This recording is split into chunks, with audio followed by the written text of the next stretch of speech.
Welcome to season 2 of I Have a Crush on You. Good evening, South Africa. Hello, Mzansi. My name is Sinenene. But of course, if we VIP as Mhlabeni, then you get to call me Auntie Oma 2000 and I will be your host with the most. This is season 2 of I Have a Crush on You. So join me as I play matchmaker between abantu ababili abazoqala uthando. Now, on the show, we do not only encourage indaba kamathandana, but I Have a Crush on You is a show for you to also approach abantu if you have a crush on their work ethic and you'd like to work with them. If you have a crush on someone and you'd like to date them, if you have a crush on someone you are already dating, and it all depends on what kind of crush that you have. But for today, we are focusing endabeni zamaradara, endabeni zomjolo. So please follow me as I check out our couple for this episode. And while you follow me, please also don't forget to follow us on social media. It is Select Africa across all social media platforms. And don't forget to hit that subscribe button on our YouTube channel. Let's go! Sanibonani babukeli emakhaya, igama lami nguLuyanda wakaXimba owaziwa ngoManzini. Ngiphuma le eMaritzburg ezweni lezoni, ngibhalele iSelect Africa TV ngoba khona enye intokazi engiyithandayo manje ngifuna ukuyitshela namhlanje ukuthi ngine crush kuyona, yaziwa ngokuthi uQhawelentombi mamkhizi. So nje bengicela iSelect Africa TV ingixhumanise nayo, yabo into some sort of a date, uyayizwa leyo nto. Ngigonile nje ngaphakathi Guy. Okay, Manzini, so uQhawelentombi like umazela kuphi? Where was the first time you saw her? uQhawelentombi sengimbone endaweni eningi but ngiqala ukumbona ngambona ku television because wenza art, uyabuya cula, uya-acta nje uyilo muntu lo nami engishoyo ukuthi yeah mangamthola into inga right, hayi indaba yama 2K imsangano yabo. No, phela ungathi ingane zami imsangana ngithi mina uAntawo so njalo. Hey Manzini, uzongena emanzini manje. Manzini absolutely. Okay, so uQhawelentombi wathi mawuqala ukumbona, wabona ukuthi uyamthanda or wambona and then you started developing feelings a little later.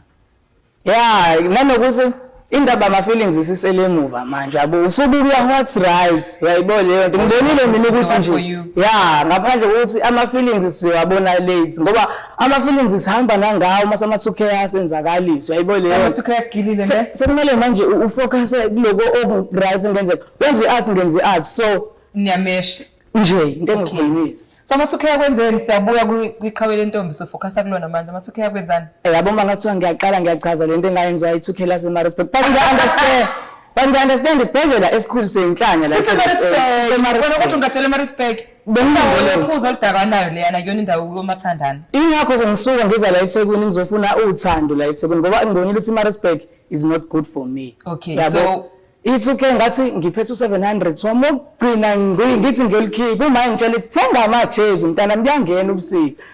Bakola zama ngathi ngicela ukumkhipha lo muntu ngiyabona yona. Kanti uyamkhipha kuwena straight. Ngathi ngithi ngisaphuma nje ngekhumbi ngilibangisela la siyohlangana khona. Kanti uzongihayida apost indoda yakhe. Kahle kahle le ntombazane yakamnganami. Yakho kade umnganami ubhutwayo. Ubhutwayo ngizonke iscreenshot wathi hayi bekwenze njani? Kamnandi ngiyapela umfana omuhleni. I don't wanna lose you yabo. Lapho uyawanthi ukuluza wena. Lapho mina ngiphethe u700 ngithi ngiyomsport. Uzoluza u700 kanti uzoluza ye. Ngase sengijika nje sengiyithengela amajezi. Njengobona nje ready for ubusika. Wafudumala yini noma amajezi azange senze umsebenzi wawo? Angifudumeza amajezi because ngase kwaba yiwini kahle kahle ukuthi ewasinda u700 wami. Ngangabe ngisanaka nje. Okay, so uQhawelentombi yena niyazana mawucabanga bullshit accept iproposal yakho yokuthi ufuna ukuthi nithandane or maybe mhlawumbe uzokushaya ngepani. Have you tried ukum-approach before or uzobuqala namhlanje? I just want to know ukuthi nijwayelene kangakanani nalomuntu othi namhlanje uqonga isibindi phambi komhlaba wonke kumabona kude uthi uzomfetha live jive. Awu kahle angazi ngakhuluma naye wangiziba nje ku-inbox yabo imstock izwake angibona ukuthi mhlambe uzomqoma yazi ngenxa yakhe yebo. Kanjani manje? Sengikhuluma nje i-reality wonke amantombazane engisengawathanda manje awekho ngithi zonke impilo yami cha ukuthi ngiwaluze wonke it's zero nje. Uyayibona kumele ube ne self love njengomjitha uyithembe ube ne confidence ubelieve kwena. Ngikutshela manje so that mawufika kuyena ungaluza ama points because awuyithembi. Kumele njengamanje ufake emqondweni ukuthi uzoqoma uzohamba la namhlanje sekuyimama lakho nje uzohamba nje usule phakathi lakhe lithi wena othole la I have a crush on you. So I need you to step up kwi self cave fethu uyibona ukuthi umanzini kayi1 kabili esithombeni so nje ngidinga ukuthi yabona hayi ngiyakuzwa okay hayi ngizomthola usuready ukuthi siyambona hawo njengoba ungibona hayi singahamba okay uzazazelile all things good ufaka ijezi lakho wathenga ngo700 ufudumele inkosi ama obhampa hawo okay ayike asibabona. Alright mbukeli lapha ekhaya njengamanje sengikhulumile noLuyanda Ximba owaziwa ngokuthi uManzini. Angazi ukuthi uManzini kanjani isibongo sakhe kuXimba, but maybe we will have a chance to find out during the date. So he's the one who wrote to us on the show. Uthi ngokwakhe there's a lady called uQhawelentombi and he would like to pursue a romantic relationship with this lady. So ifonela intokazi isicela uhlangana nayo khona sizoza ukuthi yena usisi uthini ngama advancements aLuyanda. You stay tuned in ungayindawo. Welcome back mbukeli lapha ekhaya. If you just tuned in then you are still watching I Have a Crush on You and njengamanje ngihleli noQhawelentombi okuyena ugirl lo okhalise my brother uManzini. How are you doing my love? I'm doing good. Wena sisamo njani? Ngiyaphila. So igama lami kuSinengwa kaNene. You look so nice and thank you so much for Thank you. You look nice yourself. Stop it. Thank you so much for agreeing to be a part of the show. So this is I Have a Crush on You. Yeah. Sicelile ukuthi ufike lana because there's a guy okubonile wathi ubona imbali and uthanda ukuthi lembali ayicoshe engadini ayenza imbali yakhe ayinisele yena nsuku zonke imbali iqondane naye. So ikubute ngikhuluma ngaye uManzini. Do you know anyone by the name of Manzini? Igama lakhe ngempela uLuyanda. Manzini. Hayi. Angifuni kama mhlawumbe ngimazi ngokumbona but I don't know igama ekuthiwa uManzini. I know from social media DMs. Yo, my gosh. Money. I'm so sorry but I don't know him. It's cool. So first of all, I'm starstruck ngoba ngihleli la nosaziwayo and you're doing such an amazing job kumabonakude and with your music. I just wanted to start there before siqhubeke. So how are you feeling? Are you nervous? Yeah. Curious to see ukuthi ubani umuntu esikhuluma ngaye? I'm curious, I'm nervous, I'm shocked. Ukuthi khona umuntu othanda itonqo elimina. Small packages. So. Yes. Yeah, but I'm just quite a bit excited. Okay. Akekho umuntu ongathanda ukuthandwa. So I'm out loud in public. You know. So yeah, ngingasho ukuthi yebo ngithukile but I'm just so curious ukuthi ubani ongithandayo and I hope maybe it's someone I know mhlawumbe ngizokwazi ukuthi ngizothini kuyena but even though umuntu engamazi akwazi ukuthi ujudge umuntu ngoba uqala ukumbona. You just need to give them time ukuthi umuntu azethule kuwena then you take it from there. Okay. Yeah. So you look so nice and I'm watching you. I'm wondering ukuthi how did you put your outfit together ungazi ukuthi uyaphi and what kind of date you're going to, because normally if a guy asks you out on a date uyakhuluma ukuthi niyodla kuphi niyodlala kuphi so you have an idea ukuthi maphuma endlini uphuma ugqokeni. You had no idea sithande ecela lakho sikhona umuntu osibhalelile wathi ucela ukukhuluma nawe but you had no idea ukuthi sohlangana la endaweni enje senzani. So how did you manage to put together such an awesome outfit and it actually fits for your occasion namhlanje? Oh, nice. I think ngifuna nje ukuthi ngiphume endlini ngibe yimina because I believe umuntu uma uya kwi date naye. Be you, don't try to be someone else, don't try to impress kakhulu. Iba ilento umuntu ozothi noma kuqhubeka noma mhlawumbe kuba i-potential yakho kuba umuntu ozoku-accept ukuthi uQhawelentombi umuntu okanje ya ngifuna mhlawumbe ugqoke ingubo zasesontweni yabo no nginjena nje. I love my own skin, I love my own body nje I'm happy ngale ndlela engiyona.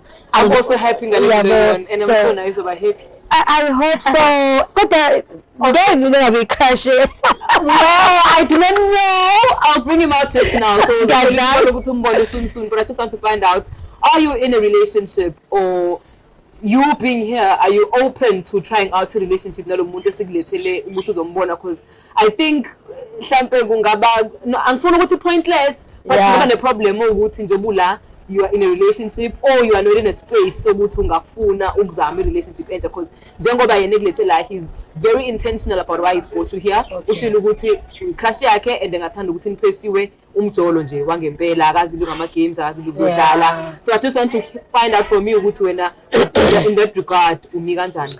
Ngenhlanhla ke angikho kwi relationship.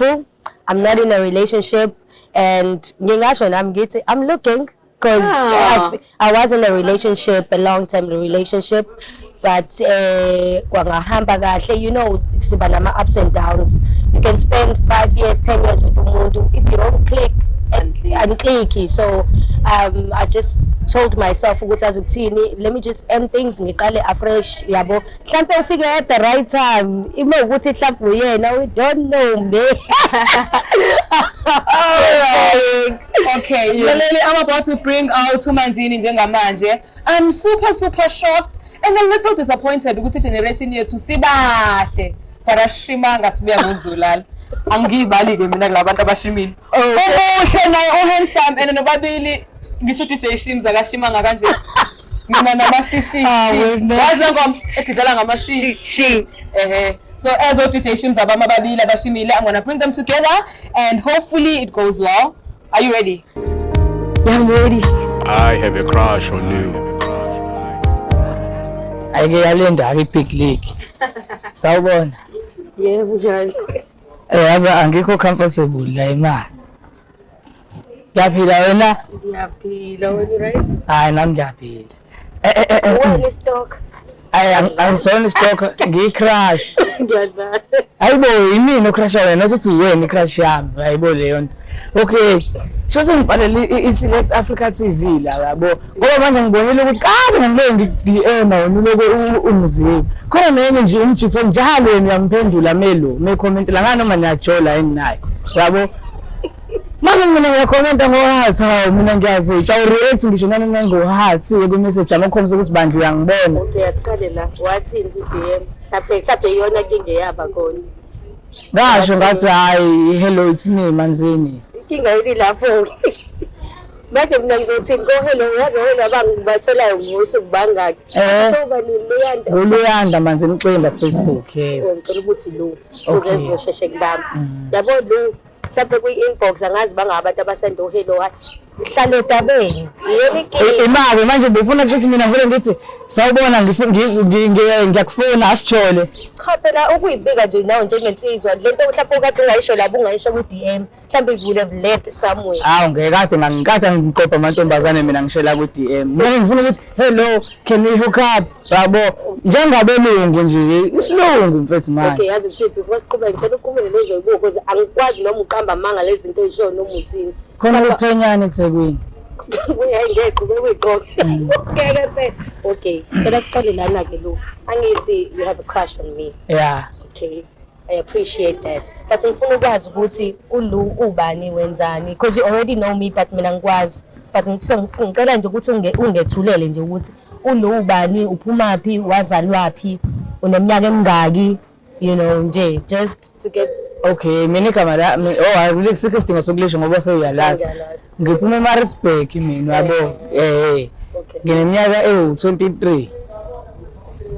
Okay yeah ima wena kanti nemnyamganga wamangala nje mase sengisho iminyaka yami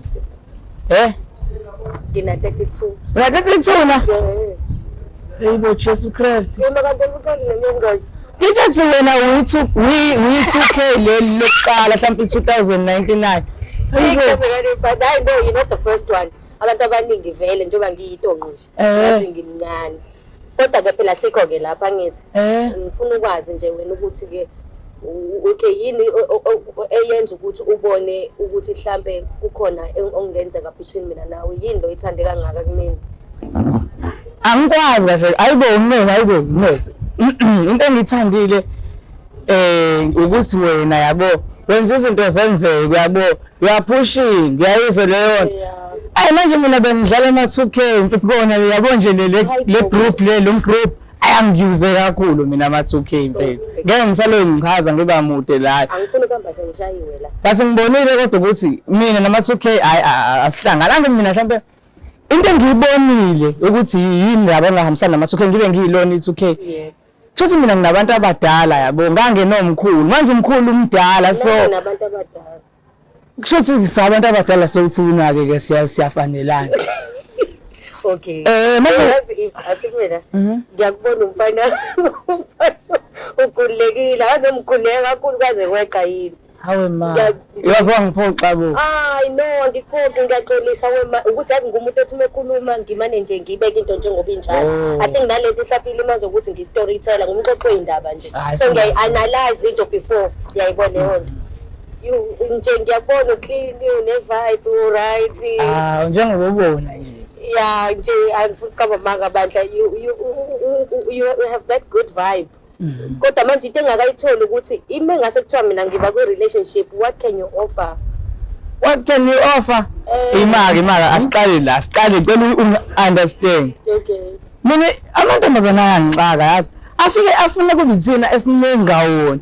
Kodwa yimina ozobe offer ku relationship. Kodwa futhi mina ngingamela ngabahlahle wena ongishela. Angithi masiya ku date beke khokha mina. Ilobolo lokhishwa yimini. Imaka why do I get this idea ukuthi ingoqo? Phela u350 futhi uyazi ukuthi wenza into encane awukwazi ukwenza izinto eziningi. Yabo uhola 315. How? Should you unemployed? Na ukudla. Ngise right. Awena. Kancane. Akufani. This is for you. Ngiyabonga. Ingaqabani. Akubona utshwala nje. There you go. Alrighty, enjoy your food. Yebo, siyabonga kakhulu. Esikho ispoon. Kodwa anginaki. Awukwazi ukusebenzisa ilo. NgwaseMaritzburg mina. eMaritzburg abakwazi ukuthenga ama-fork and knife. Akaza ayidelela ke eMaritzburg ibo.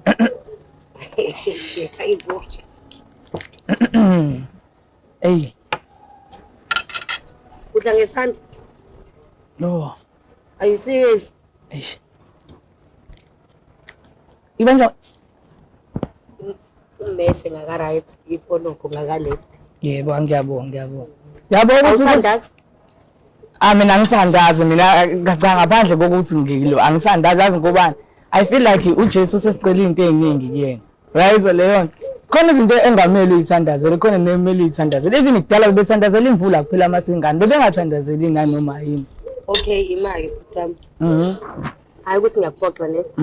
But I feel like angazi noma ungithatha njenge joke or mhlambe, but I get this thing ukuthi ngazi ukuthi awuyena umuntu o serious, and I feel like I'm offended because angimthanda umuntu ongazi ukuthi ungithatha njenge joke or whatever yabo. I understand ukuthi une crush kumina, but I feel like angazi noma ungichithela isikhathi yini because awuyiphendula izinto engikubuza zona. And angena umuntu ohide indlela afila ngayo. Mhlawumbe uzo-excuse lapho. Imali wena kusho usukhuluma. You've been talking baba. Okay, I get that because ngiyazi ukuthi yonke into ingawe lethe yonke lento and kuhle konke lokhu, but if you're not going to take me serious, angiboni ukuthi khona la sizoya khona. Asike classini. Oh, no ngempela la kusuyangicika manje. Because yabo manje into yonke into yenza i-joke and mina you're not going to waste my time. Angizelanga la kuzobuka wena. Angisho kabi kodwa like mhlawumbe kufanele ungazi ukuthi ngumuntu kanjani. Ngicela ukubuza ukuthi manje usongidingelele ukuthi angiphendulanga ukuthi ngihola u350 noma mhlawumbe udingelele okunye mhlawumbe udingelele kuphi kahle ke yazi. Okay, yazi ukuthini. What's your point of dealing? Before size sixoxana ngicela ukuthi mhlawumbe ungiphendule la mbuzo ade ngikubuza wona ekuqaleni ukuthi konje wenzani for a living. Oh. Awuthi ngiphendule ngempela ngazongidinela. For a living mina I do comic, you see.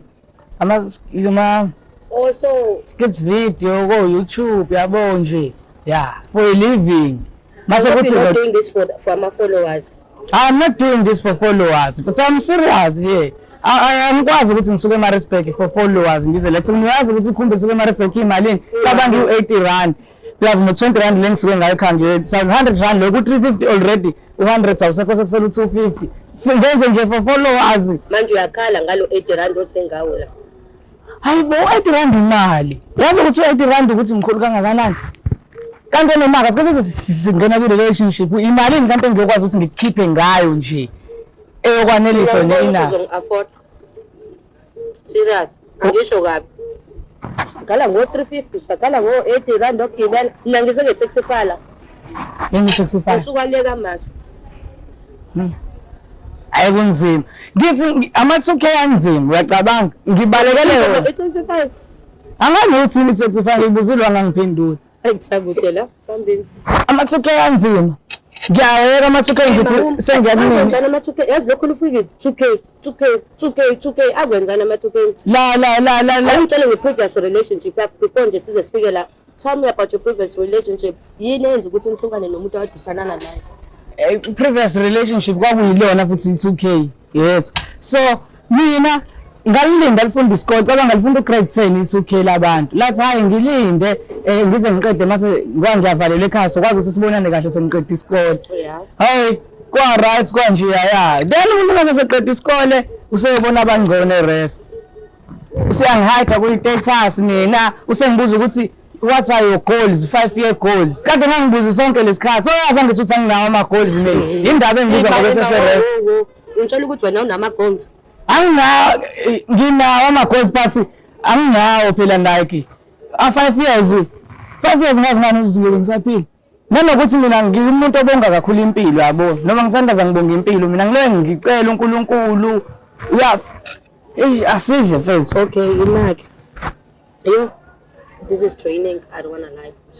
Okay, yazi ukuthini? Mina into engiyibukayo la ukuthi uyabona nje ayikho into othatha serious. Angazi ukuthi kwenzakalani nomuntu enithandana naye but I feel I get this vibe ukuthi vele like I will take serious izinto ezimayelana nawe. You don't take yourself serious. So angiboni ukuthi mhlambe kungalula ukuthi mhlambe ngithathe serious. Wazi wangisho wo cela sishintane ngama-drink lento iyangicala wena kanti odenza into ongayazi ungayithandi angazi noma befa ugologo yini lento manje mina ngiphuza kodwa anginayike qhubeka ngiyabonga ukuthi uzinginike nethuba lokukhuluma. Yabo usangitshela-ke ukuthi okay wenza amabani uyi-comedian. Yes. Okay, in 5 years to come uyibona usukuphi nalento oyenzayo? In 5 years to come ngibona sengiyi-ghost yiloko nje ngakusho yabo Iziphi izinto ezozenza ukuthi ube yi-ghost? ukuthi ngiqhubeke nje ngenza izinto ezideserve ezenziwa ama-ghost uyayizwa leyo nto ngenza njengamanye ama-ghost enza yabo mhlampe laba abaphambili nginami abenza lezi zinto ngihambe enyathelweni zabo wayibo leyo nto ngizoba i-ghost shosho Admire ubughost bakho njengoba usho ukuthi ufuna ukuba i-ghost but ngokubona kwami ukuba ubughost bakho akubona into ezokulethela impilo. Experiences izona izinto ezokulethela impilo engcono. And right now akangitshela ukuthi maphi lawo ma-experiences owafisayo ofisa ukudlula kuwona ukuze uyibonelele phambili. What goals have you set for yourself okay kuze ube leyo ghost-ke lo ishoyo? kancane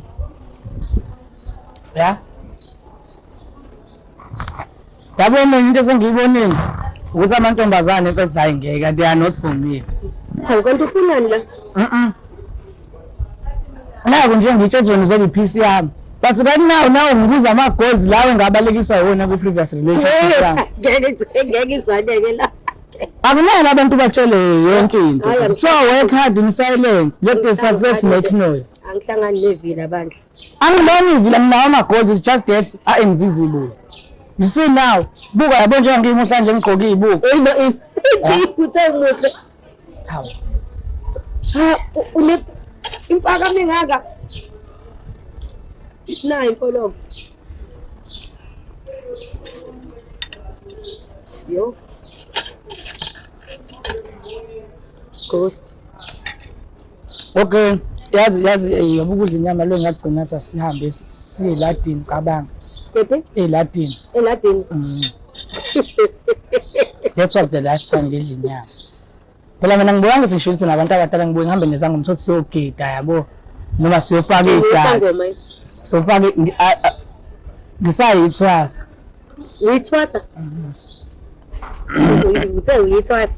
yes Manje bakudedela kanjani esigodlweni ukuthi uze phela yonke into futhi wonke umuntu udeserve i-break yabo ngeke ngihlale ngikhona lapha uyanika i-free time uhambe u-freestyle nawe elifini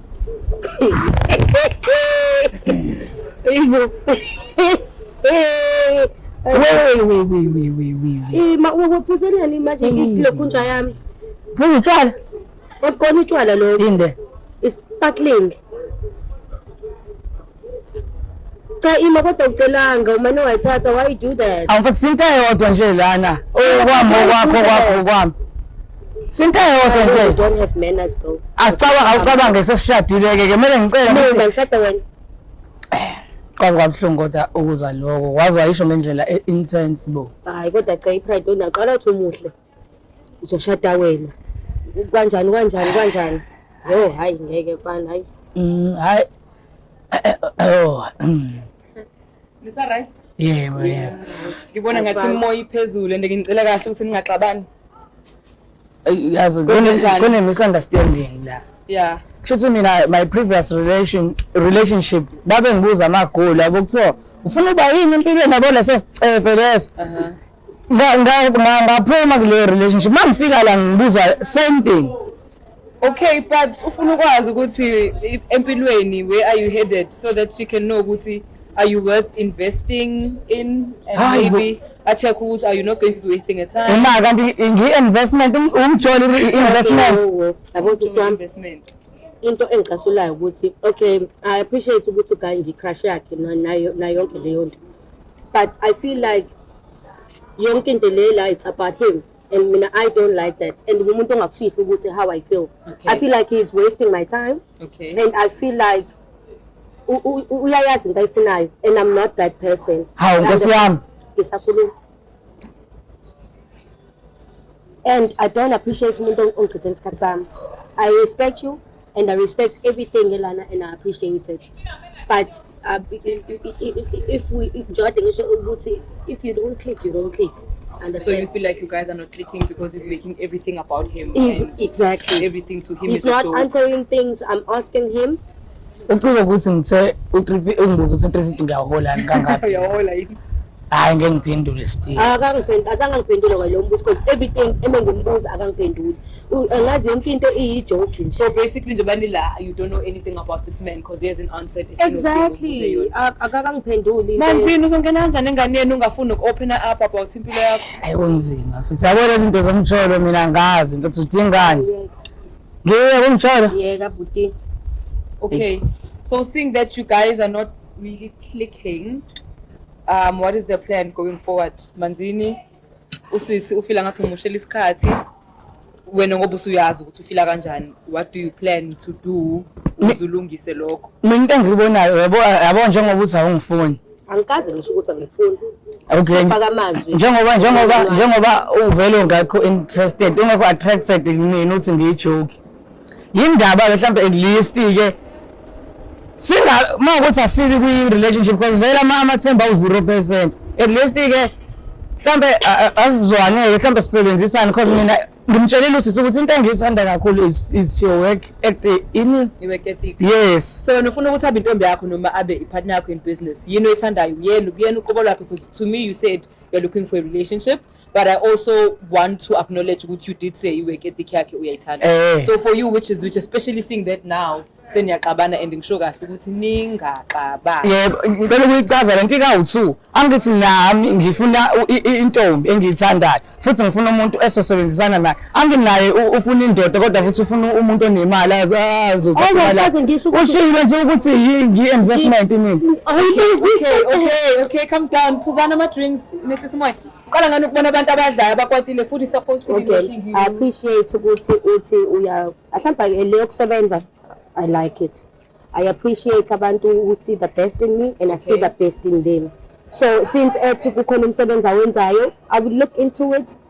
Feel mhlawumbe angabe umuntu angabe ubhuti wami, ungaba umngani wami. Ubhuti wakhe akusayona nane friend zone le, sengiyifamily zone. You understand ukuthi family zone awuphumi?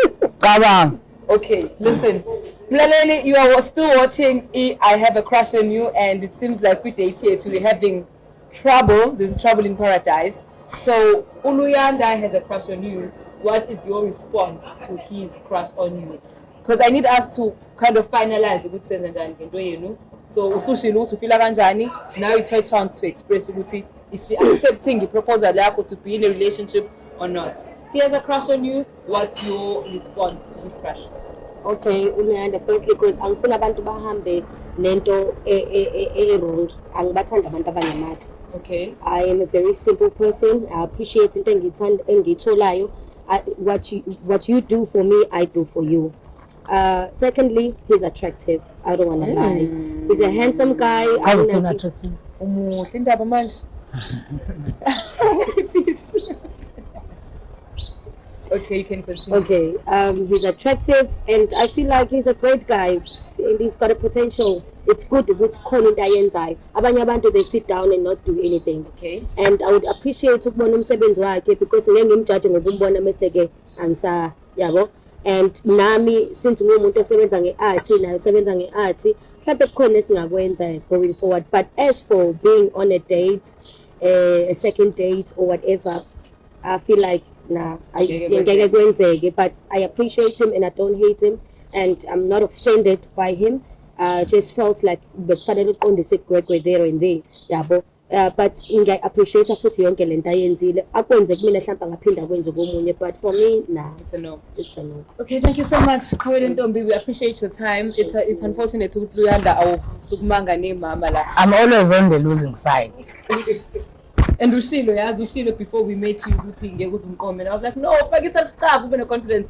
I think I might have like given him advice and ngeke cause ngithe fuck yourself confidence. But it seems like self-confidence maybe Yeah, that's too much. Yeah, he's making everything. I think you bet too much more than him showing interest in me. Because if you show interest, you listen to umuntu ukuthi uthini and then ulalele lezinto ayishoyo, then you respond ngendlela ezomnika isiqiniseko sokuthi okay, these are the things like bephuza itilo khonja yami i-drink yami enze yonke into yo ayingeke. Okay. Manje bafuthi It's fine. It's fine. No.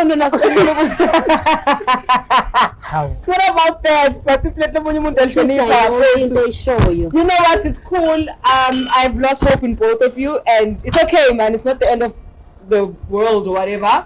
So ngifuna ukuthi ngithi Luyanda ngiyasho leyo okay ungayisisi ukushaya ngebani. But it's cool, man. But angizojwayela, it's not like uzoshona and stuff. Ngifuna ukuthi manje uSiri angidlalele lengoma ethi ngisho ungakhala ubiza umalume ubiza umama. Ngeke uyithola. I'm so sorry. Was about right? hayi kanti ungangidabukeli mina yabo ungangidabukeli mhlawumbe ngiyasave nje uNkulunkulu yabo ukuthi uyasho ukuthi emfana wami ubuzophele emalini yabo mhlawumbe so see good in everything see lights in everything. Okay. There is no light at the end of this tunnel, and I would like us to come to the end of this setup. It's okay. Thank you, right? Yeah, it's okay. Let's get takeaways. It's okay. I have a crush on you. I don't think I'm gonna have a second date in Manzini because I don't think we're compatible and I don't think uyilento engiyifunayo. And I don't think ngilento yena ayidingayo because I feel like udinga umuntu ongathi usayidlalela nje. Udinga umuntu ozo understanda yena akakabi ready ukunderstanda idingo zomunye umuntu. I feel like usendaweni yakhe yedwa akakalivuli iroom for omunye umuntu. I-relationship is about two people, so if you only have interest in yourself akukho easy ukuthi ukuba kwi-relationship. Into sihambe ngale ndlela ebengicabanga ukuthi izohamba ngayo ngoba vele mina ngeke ngasho ukuthi ngeke ngiqonde yabo ngihlezi ngidliwa yabo ngihlezi nje kuyimina oluzayo cabanga kusukela mhlawumbe primary mina ngiba ne-first love ngibaluze bonke labo bantu till now, so njengoba nibona ukuthi angikho sad ngibe ngiluzile. Yeah, it's part of life. What I expected from the relationship was umuntu okhulile, that's one. Didn't expect ukuthi umuntu oyingane. I'm not saying uyingane ngokomqondo, but I feel like he's still young. There's so much that he still needs to learn. Expected umuntu osezazi ukuthi ufunani, because obviously if ungazi mina njengomuntu okade esho ukuthi umuntu lokho ngibona nani expected ukuthi mhlawumbe naye uzoba umuntu oseyibona ukuthi usezingeni lokuthi ahengilishe umuntu wesifazana ofana nami. I expected so much of kindness. So I didn't see that, and I was uneasy about that. Ngisazofuna ukuthi ngimbone ngenxa yokuthi kusazomele sisebenze mhlawumbe mina naye ngishilo ukuthi ngithanda i-effort ayifakayo uma esebenza yabo leyo nto so kusazophoqa ukuthi mina sihlangane noma mhlawumbe ukuthi kumele sizihlangane nge-dates yabo sesohlangana in a form of work singenza into amahliphihliphi angempela ngangibonile even masixabana sinayo ukuthi aboyisini hayi siyayikhoza shame so awucabanga mase sesi-actor ke naye njengoba ezingiyi-actor mina ukuthi ayisinganyisa ngempela. We have come to the end of the episode. Thank you so much for tuning in and being a part of the show. You are watching, or you are watching, I Have a Crush on You. Now, this is a show, not just for abantu abafuna umjolo. So if you have someone you think could be a great friend and we are friendship short of 60s, write to us. If you have someone you are crushing on romantically and you would like to pursue a relationship, write to us. If you'd like to say something to your parents, you still have a crush, write to us. If you are trying to shoot your work shots, write to us. So for any of the things you would like to build or maintain our relationships or take them further, we are the ones for you. This is I Have a Crush on You. But of course, if we VIP then you get to call me or Antama 2000 again on the next episode. For now, please remember to follow us across all major social media platforms. It is Select Africa TV, and do not forget, do not make the mistake of not subscribing to this awesome channel. See you again, the same time, the same place. Of course, it's going to be different, but I just wanted to say that. So we'll see you on the next one. Bye and good night.